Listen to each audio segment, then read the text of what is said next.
আজকে আমরা একটা মার্কেটে যাব, সেটাই আজকে আপনাদের সাথে শেয়ার করব। Shopping mall. হ্যাঁ, শপিং মল। হ্যালো এভরিওয়ান, আসসালামু আলাইকুম। আশা করছি আপনারা সবাই ভালো আছেন।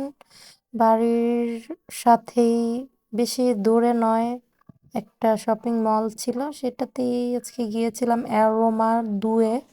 শপিং মলটা অনেক বড়, বাংলাদেশের দেখতে বাংলাদেশের যমুনা ফিউচার পার্কের মতনই বিশাল বড় একটা শপিং মল। যাই হোক, আমরা এই তো এসে পড়লাম। আর ক্রিসমাস উপলক্ষে মার্কেটটা সুন্দর করে অনেক সাজিয়েছে। অনেক সুন্দরের একটি মার্কেট ছিল, যাই আমরা ঘুরে ঘুরে দেখছিলাম আর আপনাদের সাথে একটু শেয়ার করলাম। আশা করছি আমার পুরো ভিডিওটা আপনারা দেখবেন। আর এই তো জুতার শপে ঢুকে গিয়েছি, আর আমি একটু ঢংসং করছিলাম।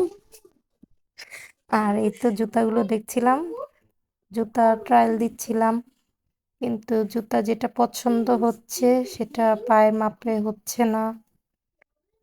যাই হোক, এই তো মার্কেটে হাঁটাহাঁটি ঘোরাঘুরি করছিলাম, দেখছিলাম কোনটা রেখে কোনটা কিনা যায়। আবার দেখছিলাম ওভারকোটগুলো,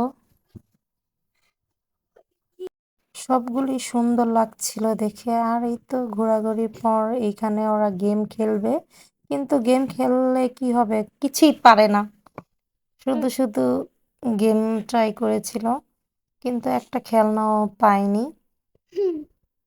যাই হোক, এই তো এখন আমার ছেলেও বল উঠাবে, কিন্তু পারবে না, দুনোটার একটাও কিচ্ছু উঠাতে পারেনি।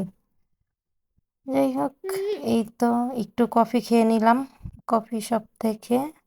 আর এখন ঘোরাঘুরি শেষ, টুকিটাকি কেনাকাটা হয়ে গেছে।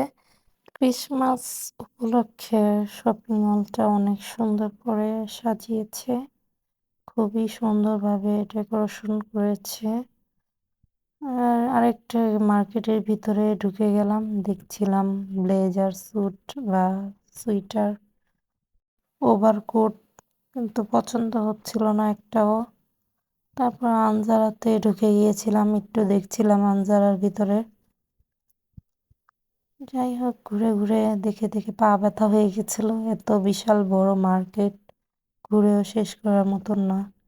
আর এই ব্লেজার ইটা দেখছিলাম, মানে ওভারকোটটা, এটার প্রাইসও কত। যাই হোক, যারা যারা ভিডিওটা দেখছেন অসংখ্য ধন্যবাদ।